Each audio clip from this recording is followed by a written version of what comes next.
all, welcome to day 2 of our school for Unit 5, Week 5. Just kind of, that's how we're going to organize things. We are starting with language arts, and specifically we're going to be working on some spelling and vocabulary in here. The first page that we are going to start with is we are going to start with our vowel sound sort. Now, remember our vowel digraph sounds that we're talking about this week. If you need to, please go back and watch Geraldine the Giraffe to review of what we're learning about. But we're focusing on short vowel sounds with digraphs. So these are letters that come together that make something different than what we normally expect. And if I take our paper out for us to review, we've got the eh sound with EA. We've got the sound with OU, like touch, and able. And then we've got the I sound with that Y that happens to be in the middle of words. So if you need to, go watch those videos with Geraldine the Giraffe to review, because you will need that knowledge to complete this first activity.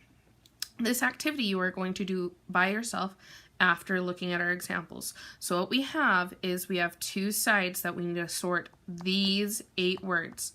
So there's only 8 words. Yes, we have an empty box. You'll just throw that away. You can either cut these words out and glue them, or you can write them in the area that you think that they go. Now, these pictures, we're focusing on the vowel sounds in these pictures. So this first one, we've got net. So this one is saying eh. So you're going to look at these words and you're going to remind yourself what vowel digraph team is saying that short eh sound. And you're going to put it here. Then we've got the fish sound. Sh, fish. And so you're going to look for those words that say eh. And I'll remind us one more time to help you. If we look, we've got EA says eh. OU says and Y that says I. So use that to help you to complete this. So while you're working on this, pause the video right here so you can finish. After you finish that, we are going to go to this next page. This is kind of our good review for the week of our vocab words, spelling words, and some other grammar stuff that we're focusing on. So what we're going to need for this first bit is we're going to need some crayons or colored pencils, particularly. Not markers, because it's going to make it hard to read. Now what we're going to do with these crayons is we're going to do a match. Some of you know this from doing this, other of you this may be your first time. So we only use one color once, and then once we're done with that color, we put it away. So what we're going to do is we're going to match our vocab words. So our first word we have is exclaimed. I want you to think back yesterday what we talked about, what exclaimed was. I want you to think for a second. Exclaimed. Hopefully, you said exclaimed was something along the lines of where you're shouting something, you're excited. It's when you say something with strong feeling. And remember, when you exclaim something and you write that in words, you're going to need to use an exclamation mark. Now, took my wrist thing off so we can keep working. The next word that we got, let's use this color, is the word finally. Finally. I want you to think to yourself, or you can tell your mom, dad, or your brother or sister if they're near you, I want you to tell them what finally means. Finally, you should have said, is something that it's at last. It's finally happening. We're at the end of it. You've waited this long. It's happening. So at the end or at last, finally. And you see how I have not used the same color. All right, our next word is form. Form. And I'll remind us in that preamble, in order to form a more perfect union, I want you to think about that. What does form mean? I want you to tell someone or say it out loud. All right. You should have said form means to make something. So in order to form a more perfect union, that means we're making our country, that we are making that Constitution, Declaration of Independence, forming that perfect union. Or if I'm forming clay into a shape, I'm making it into a shape. So form means to make. All right, our next word, history. History. I want you to think out loud or tell someone next to you, what does history mean? History, you should have said, is the past. It's the events of the past. So even 5 minutes ago, that's history. That's the past. It's happened. And it's not happening again. So history is the past. All right. Our next word is public. I want you to think about what public means. You can say it out loud. Someone next to you, what does public mean? You should have said public means it's for all the people. Everyone can go there. So if we talk about the public library, the public park, everyone can go there. No one's told that they cannot be there. It's public. It's for everybody. And remember, if you're having trouble knowing what the definitions are, you've got these boxes that have some hints for you. So you don't need to think it right off the top of your head.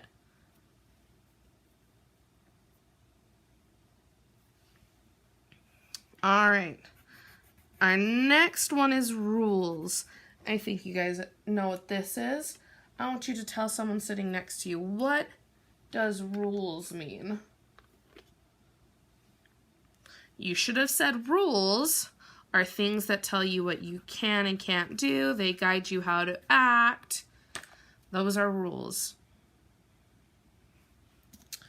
All right. Our next word is united. So in order to form a more perfect union, we're united. What does united mean? You should have said that united means you come together, you work together. So if we think of the United States of America, we've come together, we're working together. And our last one is writers. Even though our boxes, we have matching box, I want you to think, what does writers mean? You should have said writers are people who write. And you can either leave that white or color it in, whatever your preference is. After you've got that match done, your crayons can be put away. We won't need them. You'll just need a pencil for the rest of this page.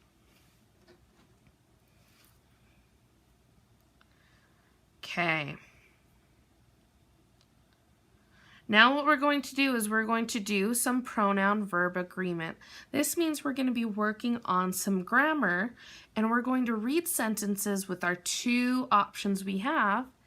And the nice thing about grammar is when you read something aloud, you can hear if what you're saying is correct or if it's wrong. So I'll give you an example for this first one. I a new backpack for school. Now I'm going to read it with my two options. I has a new backpack for school, or I have a new backpack for school. Think about which one sounded better. I has a new backpack for school. I have a new backpack for school. You all should hear that it sounds better saying I have. We never say I has something. Has does not go with the pronoun I. It's I have. Da da da da da. All right, so what you're going to do is I'm going to point to the word and I want you to read it out aloud at home.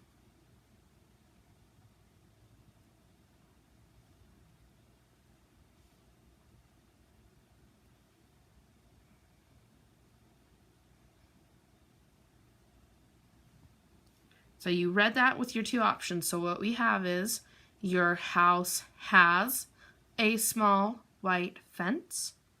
Your house have a small white fence. So your house has a small white fence, or your house have a small white fence? Well, we should be able to tell by reading that out loud is it sounds better when we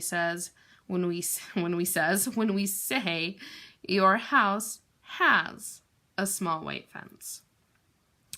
So grammar is great because you can just read it out loud and you can hear something that sounds off. That's the nice thing about grammar and when we're writing sentences. Okay, we're going to do the same thing. I'm going to point and you read.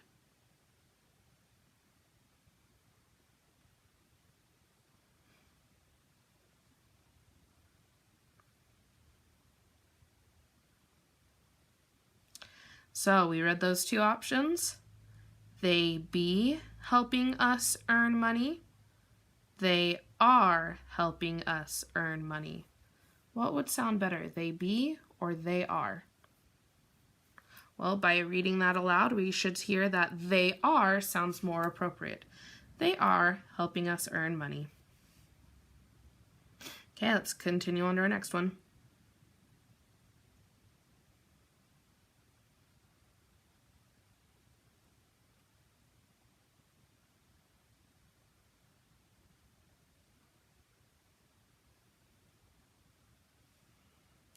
All right, with this one, we should have had she has curly blonde hair or she have curly blonde hair.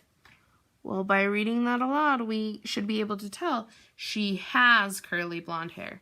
So the pronoun I, we cannot say I has, but when we use the pronoun she or he, it goes with the pronoun has. He has, she has. We don't say she have, he have. Doesn't sound right when we say it aloud. All right, let's continue our next one.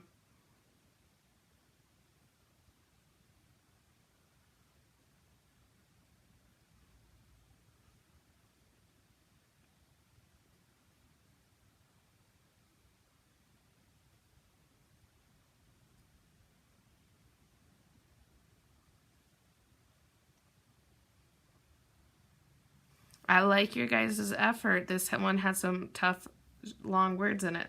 So let's see what this sentence says. Max be driving around the neighborhood.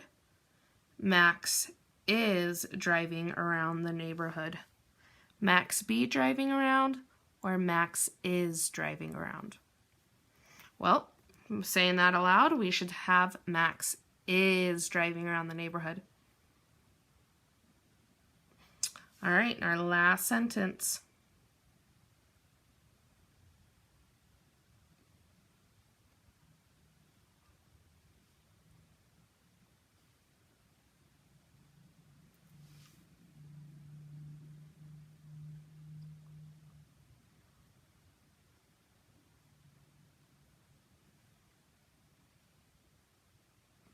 Keep up with that good reading. I know it's kind of silly of me pointing and you reading, but it's only going to help you guys. So let's look at those two options we have. I am trying to draw my pictures better, or I be trying to draw my pictures quicker. I am trying to draw my pictures quicker, or I be trying to draw my pictures quicker. Well, with that grammar, we should know that it's I am trying to draw my pictures quicker. All right, guys. Now, we're going to move down here to these sentences. What I want you to do right now is I want you to pause, and I want you to see what errors you see in both of these sentences. So let's pause that video right now. All right.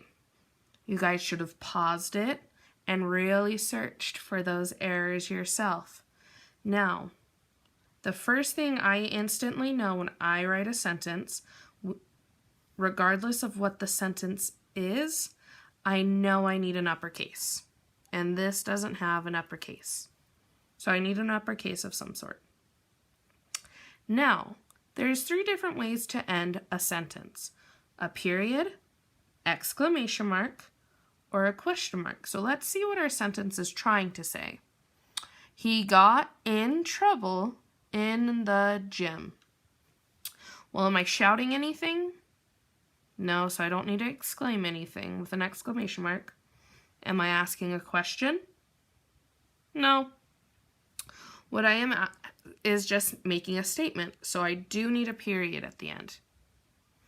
Now, there are two things that are wrong in this. The first one you should remember is we're spelling the word trouble.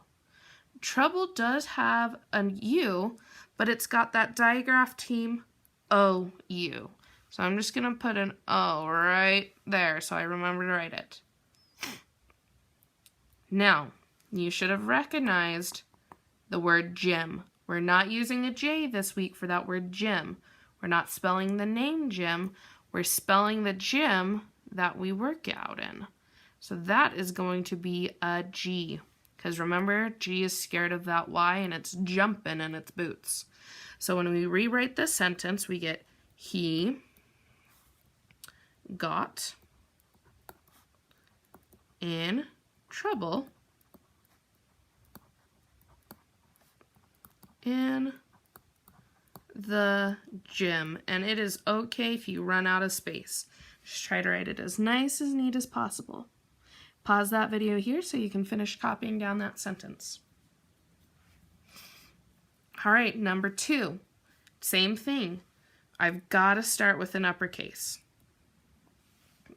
That's how I know a sentence is starting. It needs an uppercase. Now let's read what the sentence is trying to say so we can figure out if we're using a period, exclamation mark, or question mark. Mom gave me a small piece of bread. Kind of off with that spelling, but I'm not shouting anything, so I don't need an exclamation mark. And I'm not looking for an answer, so I'm just making a statement, so I need a period. Now, Mom gave me a smale. Smale. Well, we've got that E making A say its name. Mom gave me a small piece of bread. I think the word is supposed to be small. So we need to take that E away because we don't want A to say A. And we need to have that A-L-L. So I'm putting that L there. So Mom gave me a small piece of bread. Well, not breed, but bread. And we need that short vowel digraph team with that E-A. Mom gave me a small piece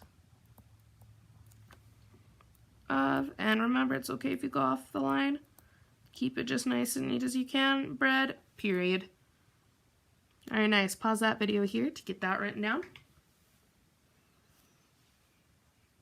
All right. Last thing we're going to do on this page, I'm going to read these vocab words, and I'm going to ask you a question and that you're going to have to answer. And then I'm going to ask you what the pattern is. So I'm going to ask you, does this have one of our short vowel digraph teams, that EA, that says that OU, that says and that Y, that says I? First word is dead. Does that have a short vowel digraph? Yes, it does. What is the pattern? You should have said EA. The next word is ahead. Does that have a short vowel digraph team? Yes, it does. What's the pattern? Should have said EA. The next word is lead. Is that a short vowel digraph team? Yes. What's the pattern? EA. The next word is thread. Does that have a short vowel digraph team? Yes. What's the pattern? That EA. So all of these are having that short vowel digraph team. Let's keep going. The next word is bread. Does that have a short vowel digraph team?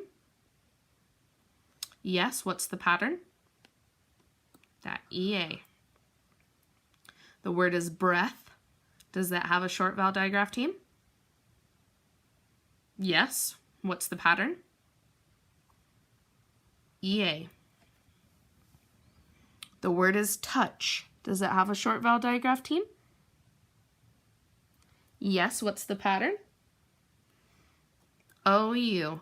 I know we went away from that EA, but remember we're talking about 3 different short vowel digraph patterns this week. The word is trouble. Does that have a short vowel digraph team?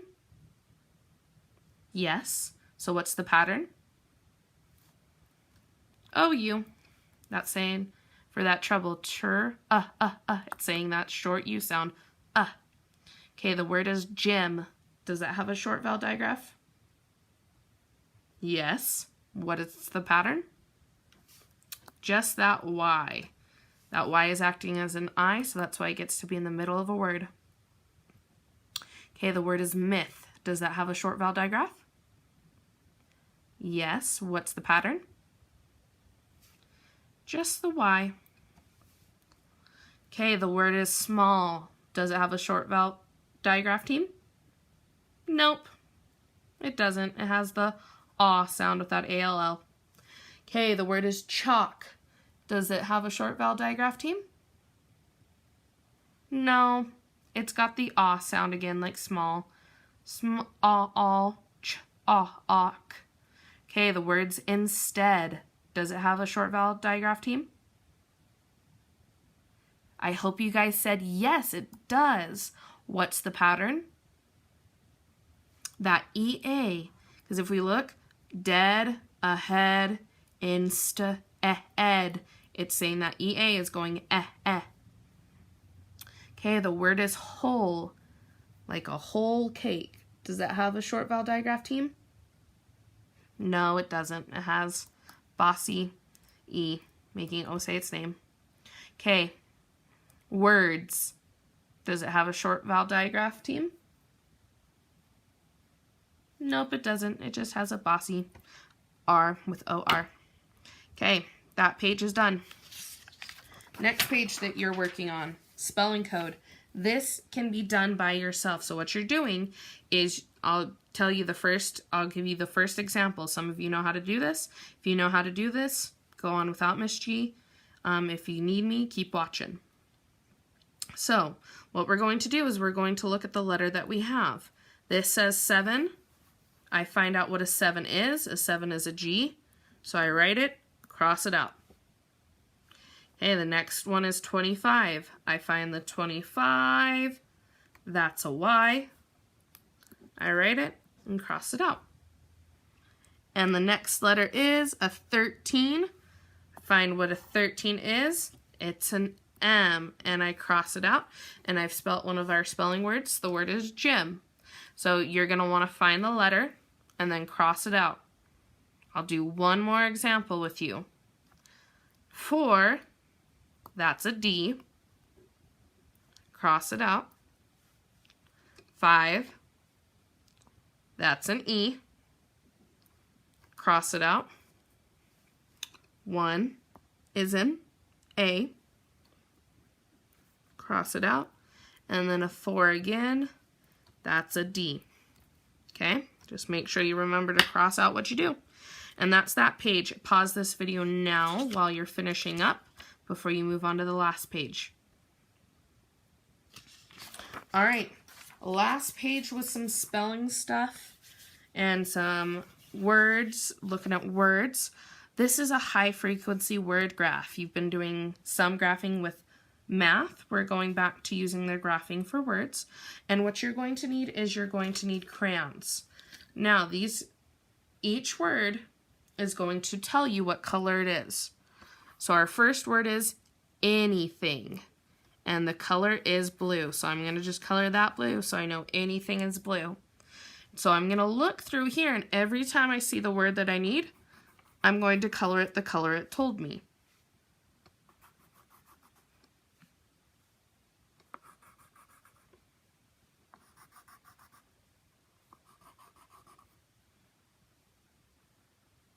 All right, so after I've found all of them in here, what I do now is I count how many I have.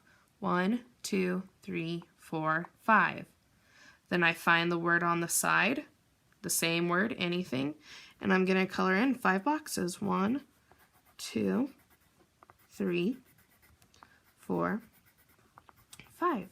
Make sure you find the matching word and that you're not coloring in the wrong word. So now our next word we've got is children, and we need to color that green. So I'm going to take my green crayon, color that, and then I'm going to look through here and I'm going to find the word children like I need in my page.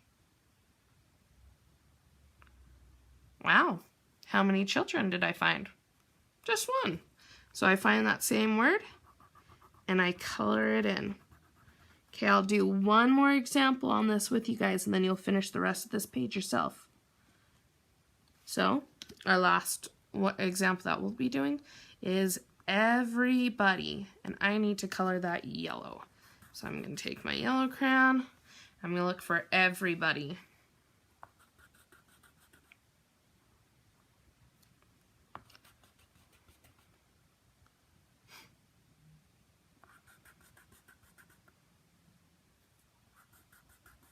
Okay, how many everybody's did I have? Well, I had 1, 2, 3, 4. So I'm going to find that same word on the side, and I'm going to color in 4 boxes. 1, 2, 3, 4. All right, that is for spelling.